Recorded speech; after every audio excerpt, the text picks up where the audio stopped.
السلام علیکم۔ نبیلہ اباراجہ کا ناول مجھے اعتبار وفا ملے۔ وہ تو مالکوں کی محبت میں شیر دل ہاؤس چھوڑنے پر تیار ہی نہیں ہوتے تھے۔ یہی سوال سمیر نے اس وقت ان سے کیا۔ چند منٹ وہ خاموش رہے، جیسے الفاظ ترتیب دے رہے ہوں۔ بیٹا، میں نے عمر کا زیادہ عرصہ بڑے صاحب شیر دل خان کے گھر گزارا۔ کبھی کوئی اونچ نیچ نہیں ہوئی، نہ کسی نے مجھے نوکر سمجھا۔ بس بیگم صاحب کے مرتے ہی عجیب و غریب واقعات رونما ہونے لگے۔ کون سے واقعات بابا؟ سمیر نے مہارت سے موڑ کاٹا اور اس کی طرف متوجہ ہوا۔ میں ایک روز گیراج میں گھاس کاٹنے والی مشین لینے گیا تو چیخوں کی آواز سنائی دی۔ بہت مدھم مدھم گھٹی گھٹی سی چیخیں تھیں، تہہ خانے سے آ رہی تھیں۔ میں نے چھوٹے صاحب سے ذکر کیا تو وہ ناراض ہوئے کہ بابا آپ سٹھیا گئے ہیں۔ میں نے کہا کہ ہو نہ ہو کوئی بدروح بھوتوں کا چکر ہے۔ میں ایک پیر بابا کو جانتا ہوں، اسے لے کر آؤں تاکہ وہ گھر کو بدروحوں سے پاک کر دے۔ صاحب نے میری ایک نہ سنی۔ مجھے تو رات سوتے ہوئے بھی ڈر لگتا تھا کہ کہیں کوئی جن میرا گلا نہ دبا دے۔ میں نے حضور بخش سے ذکر کیا تو وہ رونے لگا اور کہا کہ ابھی تم چلے آؤ، کوئی بدروح چمٹ گئی تو خیر نہیں ہے۔ میں چھوٹے صاحب سے معافی مانگ کر آ گیا۔ آج کل حضور بخش کے ساتھ رہ رہا ہوں، بڑے آرام سے گزر بسر ہو رہی ہے۔ چھوٹے صاحب نے اتنا کچھ دیا ہے کہ میں ان کا احسان ہی نہیں اتار سکوں گا۔ خدا بخش کی منزل آ گئی۔ وہ اسے دعائیں دیتے اتر گئے۔ سمیر چند منٹ اسٹیئرنگ پر سر ٹکائے کچھ سوچتا رہا۔ قدرت اس کی مدد پر تلی ہوئی تھی۔ آپا رات جلدی سو گئیں۔ سمیر نے ان کے سونے کا اچھی طرح اطمینان کر لینے کے بعد ثنا کے کمرے کے دروازے پر آہستگی سے دستک دی۔ آ جائیں آپا۔ وہ بے تکلفی سے بستر پر لیٹی ہوئی تھی۔ ان کی جگہ سمیر کو دیکھا تو بری طرح شرمندہ ہوئی اور اٹھ کر بیٹھ گئی۔ ثنا، مومنہ کا پتہ چل گیا ہے کیا؟ ثنا کی چیخ بے ساختہ تھی۔ سمیر نے فوراً اس کے منہ پر اپنا ہاتھ رکھ دیا۔ یہ کیا کر رہی ہیں؟ قبر کے مردوں کو جگانے کا پروگرام ہے، وہ ناراضگی سے بولا اور اپنا ہاتھ ہٹا لیا۔ ثنا ایک بار پھر شرمندہ ہو گئی۔ اچھا کہاں ہے وہ بے تابی سے پوچھنے لگی۔ وہ سرگوشیوں میں اسے اپنا لائحہ عمل بتانے لگا۔ وہ سر ہلاتی گئی۔ اگر شیر افغان صاحب لوٹ آئے تو اس نے اس پہلو کی طرف توجہ دلائی۔ دیکھا جائے گا، ہمیں ایک بے گناہ لڑکی کی ہر حال میں مدد کرنی ہے۔ وہ مظلوم بھی ہے اور اوپر سے شیر افغان جیسے برتری اور انتقام کے زوم میں چور مرد کے قبضے میں ہے۔ آپ نے خدا بخش سے پوچھا نہیں کہ اس نے وہ چیخیں کب سنی تھیں؟ ہاں بتا رہا تھا، وہ بیگم صاحب کے مرنے کے کچھ 7 ماہ بعد اس نے نوکری چھوڑی۔ گویا اس نے 9-10 ماہ پہلے چیخیں سنی اور مومی کی شادی کو تقریباً 1 سال ہونے والا ہے۔ ہم کیسے کہہ سکتے ہیں کہ وہ زندہ بھی ہوگی؟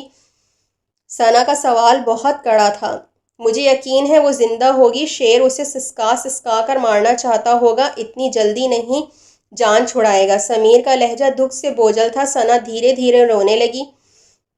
اس نے ایسا کیوں کیا؟ وہ اس کی قمیض کا گریبان تھام گئی۔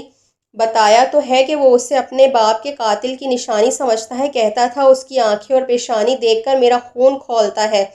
ثنا آنسو بہانے لگی۔ سمیر، جب مجھے اس بات کا علم ہوا کہ شیر افغان کا پروپوزل میرے لیے آیا ہے تو میں سب کچھ بھول کر خوش ہو گئی تھی کہ میرے دکھ کے دن ختم ہو گئے ہیں۔ میں اب شکر کرتی ہوں کہ میری شادی ان سے نہیں ہوئی۔ حقیقت کھلنے پر وہ مجھے جان سے مار دیتا۔ جب میرے باپ کے اتنے کارناموں کا اسے پتہ لگتا تو میرا کیا حشر ہوتا؟ میرے دل میں اس کے لیے نفرت بھری ہے۔ اس نے میری معصوم سی بہن کو کس اذیت میں رکھا ہوگا؟ آپ بہت اچھے ہیں، اس سے بہت مختلف اور الگ، کسی فرشتے جیسے۔ وہ آنسو صاف کرتے ہوئے بولی، مجھے انسان ہی رہنے دیں، فرشتوں کو آسمان پر ہی چھوڑیں۔ وہ اسے ہلکا پھلکا کرنے کی خاطر مسکرایا۔ اچھا ثنا سویٹ، اب کل ہمارا معرکہ ہوگا۔ Good night. وہ دروازے پر پہنچ کر مڑا۔ ثنا اسے ہی دیکھ رہی تھی۔ نگاہیں ملنے پر رخ موڑ گئی۔ وہ اس احتیاط بھری ادا پر مسکرا دیا۔ گل بادشاہ سمیر ملک کو پہچانتا تھا۔ کئی بار وہ اس کے صاحب کے ساتھ گھر آ چکا تھا۔ چنانچہ جب اس نے اس کی گاڑی کو دیکھا تو بلا تعامل گیٹ کھول دیا۔ ثنا سمیر کے ساتھ اگلی سیٹ پر بیٹھی ہوئی تھی۔ گل بادشاہ کی سوالیہ نظریں اس کے چہرے پر ٹکی ہوئی تھیں۔ وہ اسے پہچان چکا تھا۔ بھائی گل بادشاہ، ہم نے اس کے ساتھ نیا شادی بنایا ہے۔ کہتی ہے میں بھی گل بادشاہ سے ملوں گی۔ میں نے بتایا تم پشاوری قہوہ بہت زبردست بناتے ہو، ہم وہی پینے آئے ہیں۔ گل بادشاہ اس پذیرائی پر آسمان پر اڑنے لگا تھا جبکہ ثنا جھینپ گئی تھی۔ سمیر اب اس راز سے آگاہ ہوا کہ شیر افغان نے چوکیدار کے سوا تمام نوکروں کی چھٹی کیوں کر دی تھی۔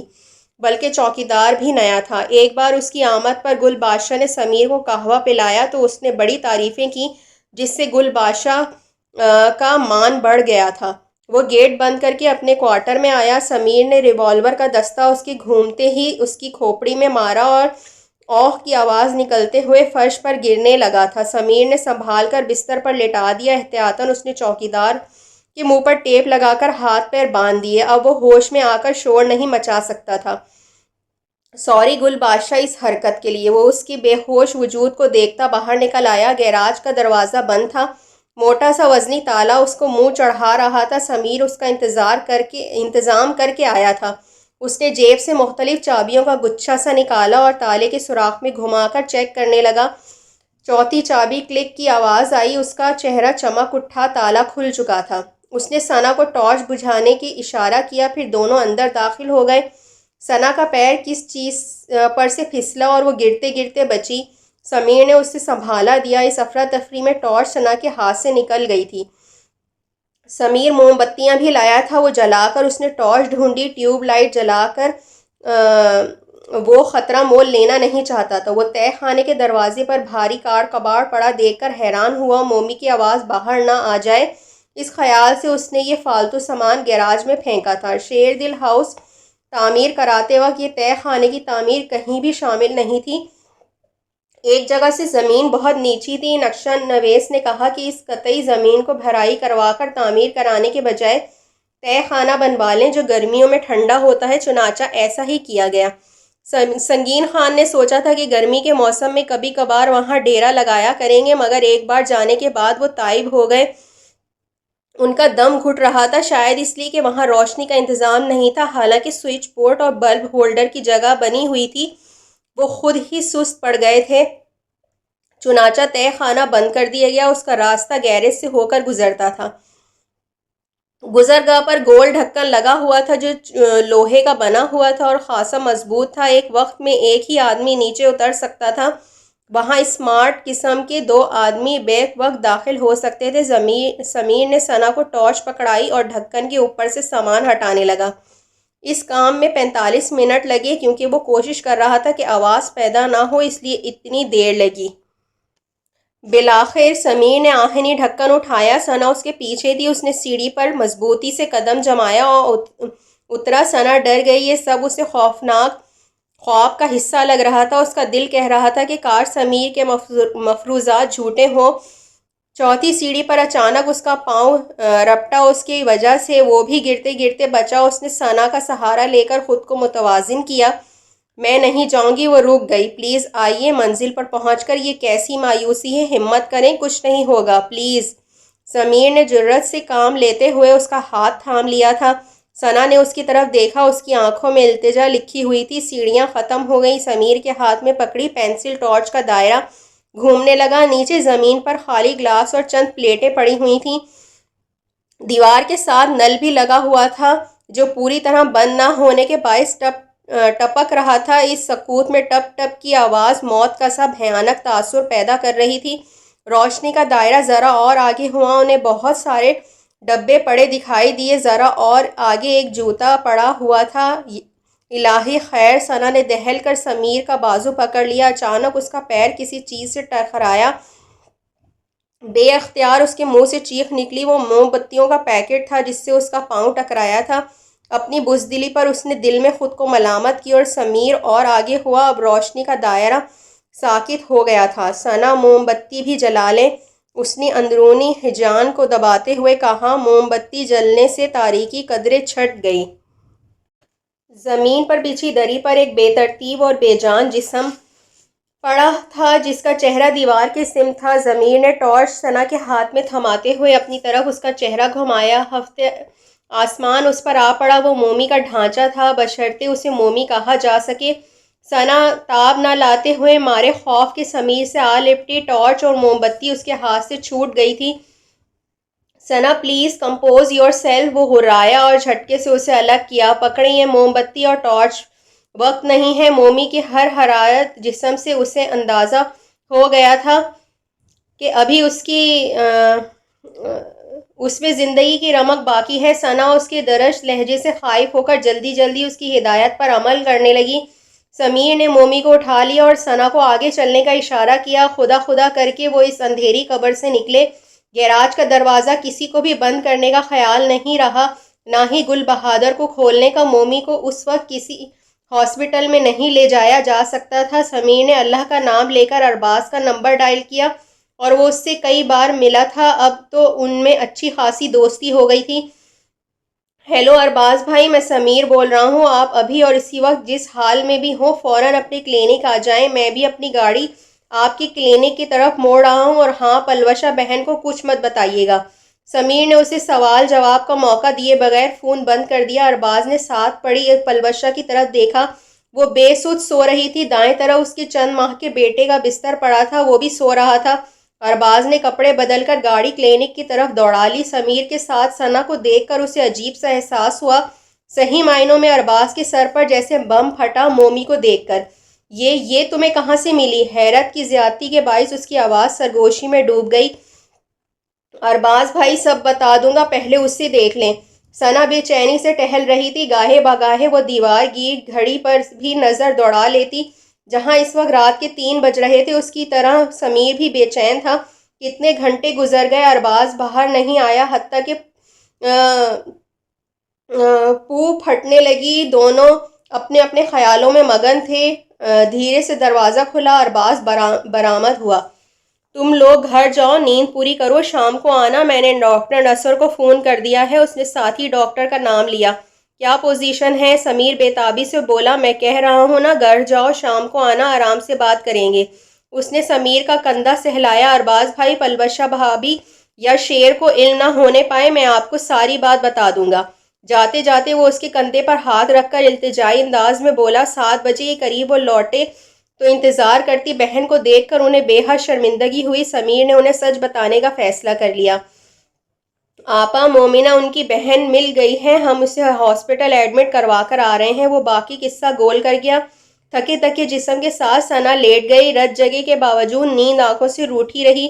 حالانکہ گزشتہ رات اس کی زندگی کی انوکھی ترین رات تھی، بھیانک اور رازوں سے پردہ اٹھانے والی رات، دل کو چیر کر رکھ دینے والی رات، لہو رگوں میں جما دینے والی رات۔ اس نے تھوڑی دیر بیشتر سمیر سے عہد کیا تھا کہ وہ اب نہیں روئے گی، مگر کیا واقعی یہ اتنا آسان تھا؟ وہ بد عہدی کر گئی تھی۔ مومی کا موت کی زردی سے پتھرایا چہرہ آنکھوں کی پتلیوں میں نقش ہو کر رہ گیا تھا۔ ادھر سمیر بھی اسی قسم کے احساسات سے دوچار تھا۔ اس نے جب مومنہ کو اٹھایا تو یوں محسوس ہوا جیسے ہڈیوں کے ڈھیر کو اٹھا لیا ہو۔ اس کے جسم پر بنائے نام گوشت تھا، جیسے ہڈیوں پر کھال چپکی ہو۔ یہ وہ والی مومی تو نہیں تھی جسے اس نے فٹ پاتھ پر کھڑے بے فکری سے مسکراتے دیکھا تھا۔ وہ والی مومی تو سراپا زندگی تھی، امنگ تھی، امید تھی۔ یہ والی مومی کیا تھی؟ موت کی طرح تاریک اور خاموش تھی۔ اس مومی کو دیکھ کر زندگی انگڑائی لیتی محسوس ہوتی تھی۔ اس مومی کو دیکھ کر زندگی شرما گئی تھی۔ وہ والی مومی تو ستاروں، کلیوں، پھولوں، صبا، چاندنی اور کہکشاں سے گندھی لگتی تھی۔ اس کی گلابی رنگت میں کتنے دیے جگمگ کرتے نظر آتے تھے۔ اس کے لوحوں پر زندگی رقصاں تھی۔ پلوشہ کی شادی میں اسے دیکھ کر کتنے نوجوانوں کے لبوں سے ٹھنڈی آہیں خارج ہوتی تھیں۔ شیر، میں تمہیں چھوڑوں گا نہیں، پورا بدلہ لوں گا۔ تم اتنے شقی القلب تو نہ تھے۔ میں سمجھتا تھا کہ تمہیں نرمی و مروت اور حلاوت کی خمیر سے گوندا گیا ہے۔ تم تو کسی کو ناحق تکلیف پہنچانے کے قائل نہیں تھے۔ قدم بچا بچا کر چلتے کہ کوئی چونٹی پاؤں کے نیچے نہ آ جائے۔ تم کتنا دھیان رکھتے تھے کہ تمہاری وجہ سے کسی کا دل نہ دکھے، کسی آنکھ میں آنسو نہ آئے۔ میں تمہارے ساتھ رہا ہوں، مگر پھر بھی تمہیں پہچان نہ سکا۔ شاید میں انسان شناس نہیں ہوں۔ مومی کو تو ناقابل تلافی نقصان پہنچا چکا ہے، مگر میں تمہیں ایسا عظیم الشان نقصان پہنچاؤں گا کہ تم تمام عمر یاد کرو گے۔ مومی پر اذیتوں کے پہاڑ توڑ کر تم نے اچھا نہیں کیا۔ بظاہر تو تم کتنے اونچے اور ناقابل تسخیر لگتے ہو، مگر در حقیقت کتنے بودے ہو۔ ایک عورت، بلکہ ایک نازک لڑکی کو مشق ستم بنایا۔ تف ہے تمہاری مردانگی پر، لعنت ہے تمہاری جوانی پر، حریف ہے تمہاری طاقت پر۔ وہ بار بار مٹھیاں کھول اور بند کر رہا تھا۔ شیر افگن نے کئی بار ہارن بجایا، مگر گیٹ کھلنے کی کوئی آثار نظر نہیں دکھائی دے رہے تھے۔ کبھی کبھار بادشاہ سگریٹ خریدنے قریبی اسٹور پر چلا جاتا تھا، مگر ایسی صورت میں اس کی کرسی گیٹ کے باہر رکھی نظر آتی تھی۔ آج وہ بھی نہیں دکھائی دے رہی تھی۔ وہ جھنجھلا کر نیچے اترا۔ چھوٹا درمیانہ گیٹ کھلا ہوا تھا۔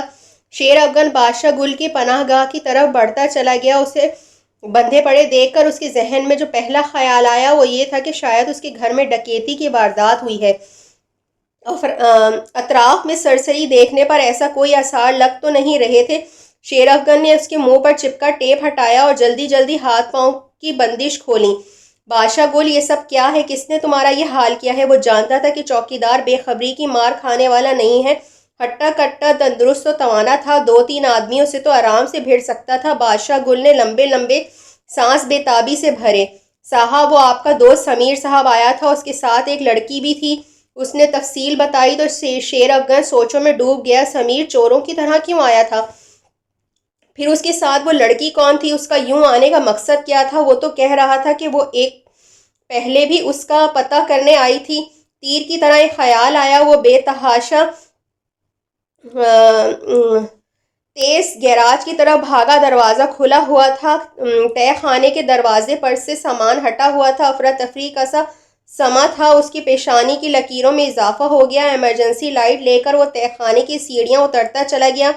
زمین پہ بچھی دری خالی تھی، پنجرہ خالی تھا، پنچھی اڑ چکا تھا۔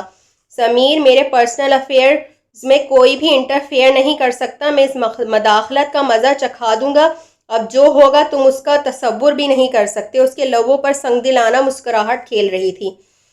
آپا، سمیر کہاں ہے؟ وہ آرام کیے بغیر اس کے گھر چلا آیا تھا۔ افغان، وہ ہسپتال گیا ہوا ہے۔ کون سے ہسپتال میں؟ اس کا لہجہ کسی بھی تجسس سے خالی تھا۔ یہ تو مجھے نہیں پتا۔ وہ واقعی اس بار وہ سچ بول رہی تھیں۔ اچھا، آپ کے گھر مہمان کون آیا ہے؟ اس نے تڑپ کر پتا پھینکا۔ اس نے ترک کا پتا پھینکا۔ وہ ثنا آئی ہے، بیچاری بڑی مظلوم لڑکی ہے۔ بات کہہ جانے کے بعد انہیں احساس ہوا کہ کچھ غلط ہو گیا ہے۔ اب کچھ نہیں ہو سکتا تھا، تیر کمان سے نکل چکا تھا۔ میں بیٹھ کر سمیر کا انتظار کر لوں؟ ہاں ہاں، کیوں نہیں، تمہارا اپنا گھر ہے، بیٹھو، میں چائے لاتی ہوں۔ وہ خوش دلی سے بولتی کچن میں گھس گئیں۔ شیر افغن نے سامنے پڑا میگزین اٹھا لیا اور ورق گردانی کرنے لگا۔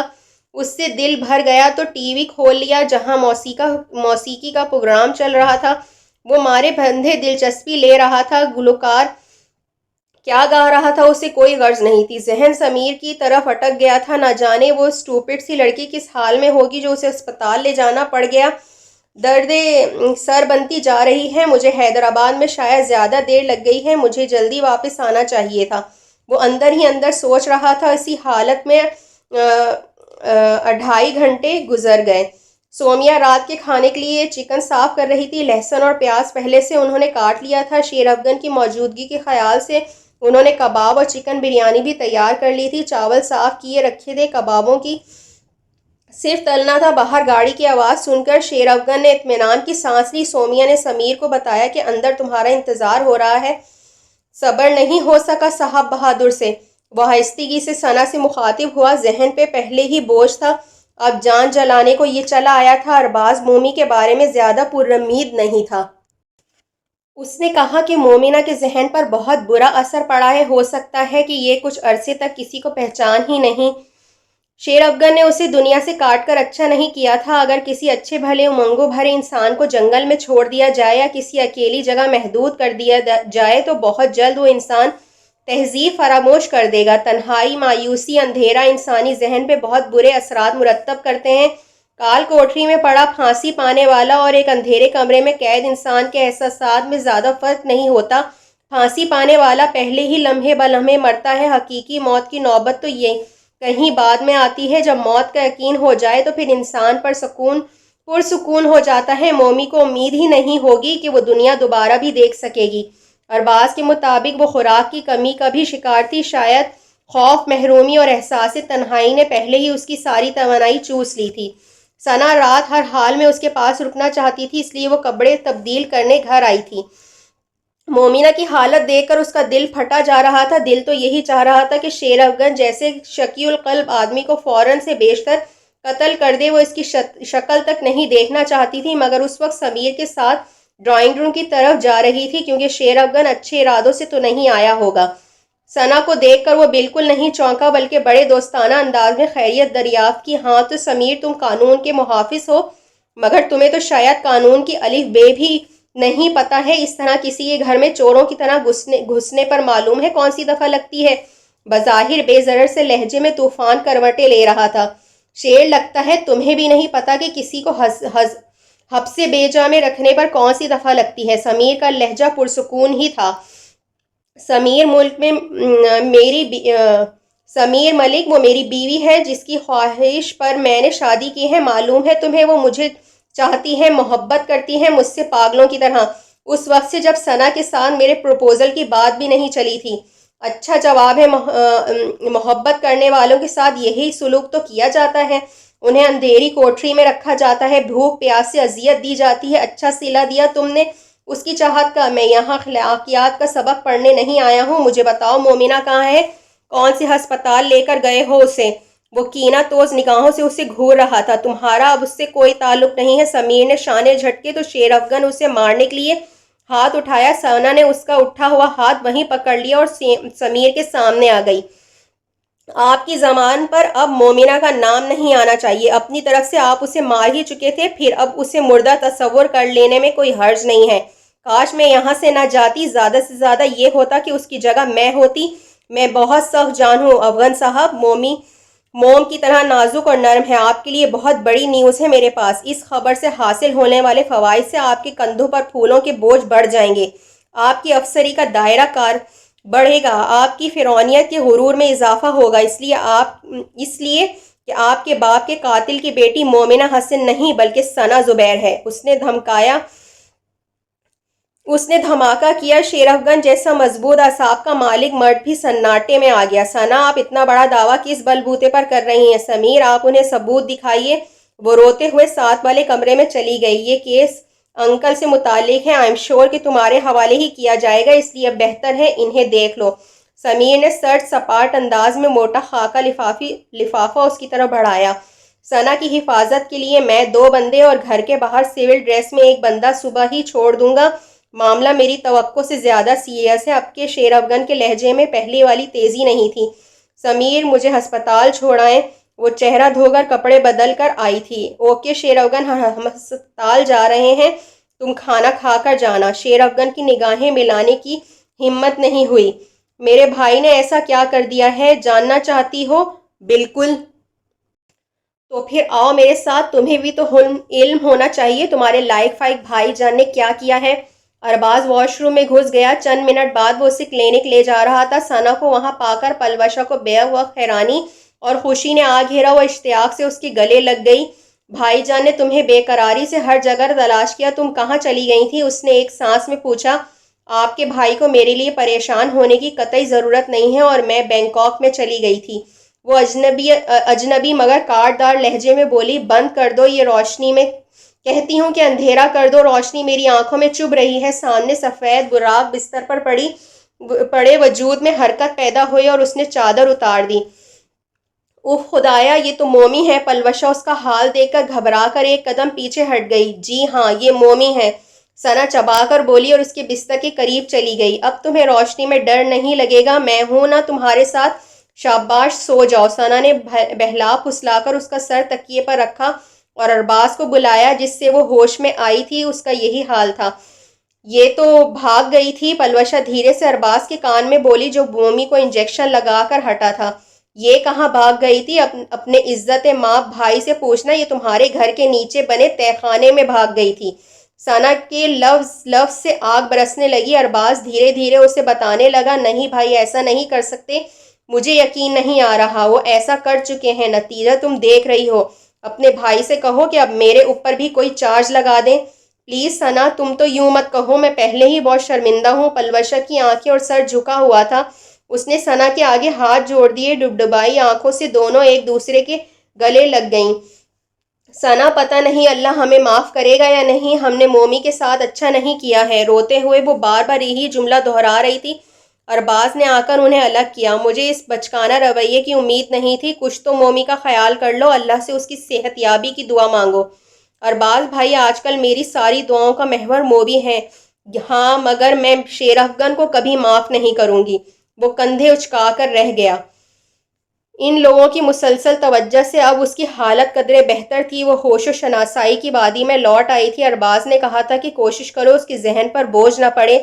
سمیر بھی روز آتا، اسے نئے نئے لطیفے سناتا، اجڑی اجڑی سی مسکراہٹ اس کے لبوں پر آ ہی جاتی۔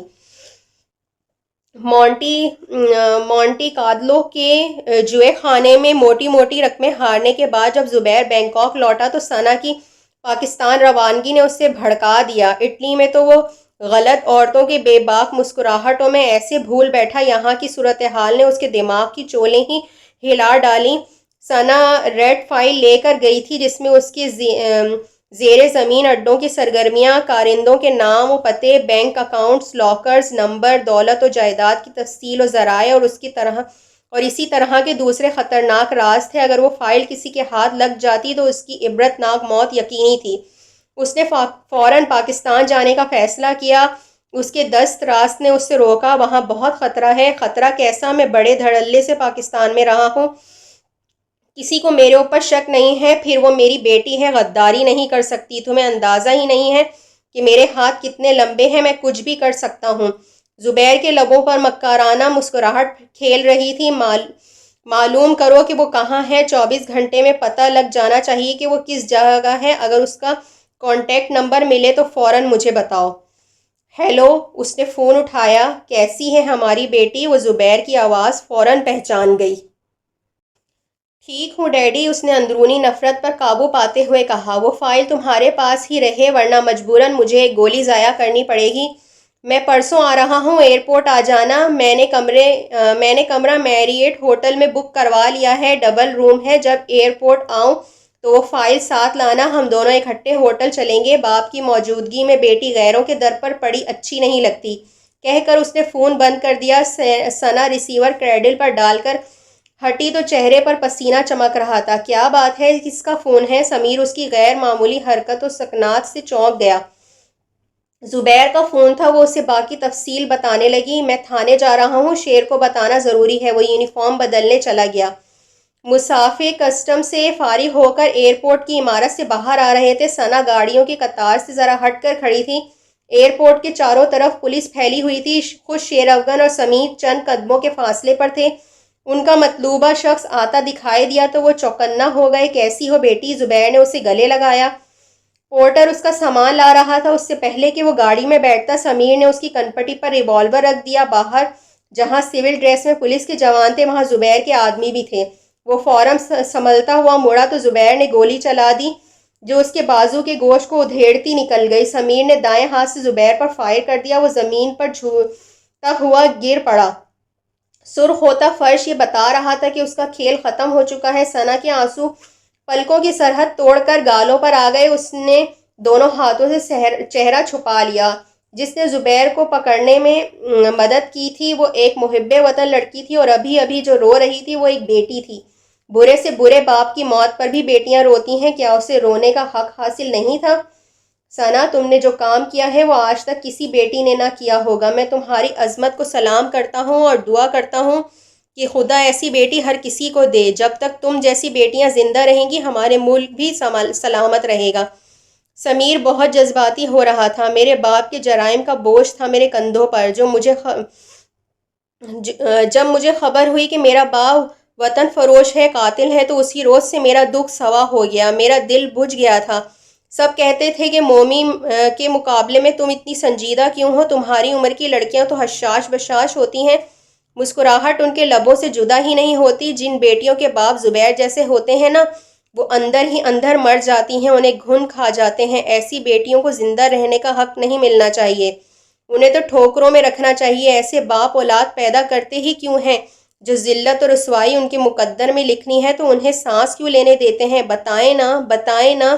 وہ ہذیانی انداز میں چیخ پڑی۔ ثنا، آپ کا کوئی قصور نہیں ہے، آپ تو ملک کے ساتھ فیئر ہیں نا، پھر یہ مایوسی اور آنسو کیوں؟ سر اٹھا کر چلیں، نارمل انسانوں کی طرح رہیں۔ زبیر کے باپ کو آپ یہیں دفن کر دیں، میں آپ کے ساتھ ہوں۔ اگر میں کہوں کہ اے عظیم لڑکی مجھے قبول کرے تو آپ کا کیا جواب ہوگا؟ وہ آج دل کا راز آشکار کر دینا چاہتا تھا۔ حقیقتاً ثنا کی بہادری اور جذبے نے اسے بہت متاثر کیا تھا۔ اتنے روز سے وہ اس کے گھر میں رہ رہی تھی، بالکل سومیا کی طرح گھر کے ہر کام میں حصہ لیتی، چھوٹی موٹی باتوں پہ پریشان ہوتی۔ وہ اس کے دل میں گھر کر گئی تھی۔ آپا اور گھر والوں کو بتانے سے پہلے وہ ثنا سے اس کی مرضی پوچھنا چاہتا تھا۔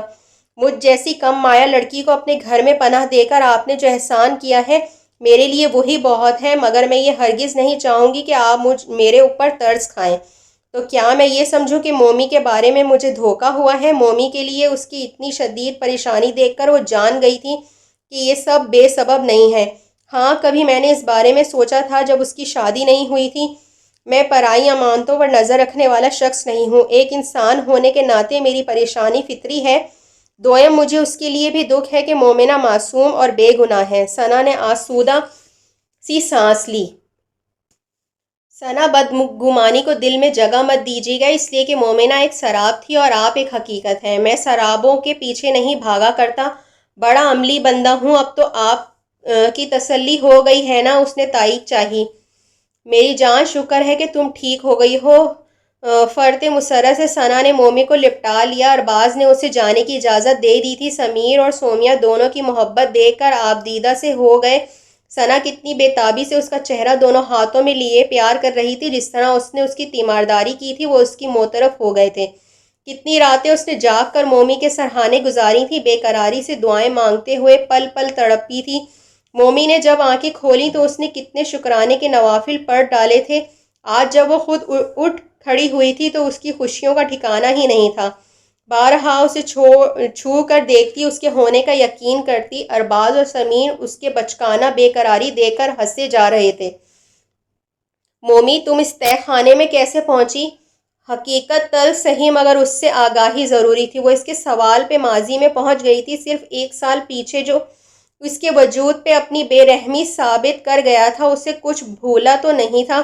پل پل کی داستان یاد تھی۔ شیر افغن کے تھپڑ سے اس کے چہرے پر اس کی انگلیاں اور آدھی ہتھیلی چھپ گئی تھی۔ اسے بہت تکلیف محسوس ہوئی تھی۔ مجھ سے سچ بولو، اس نے مومی کے شانے پر ہاتھ رکھا۔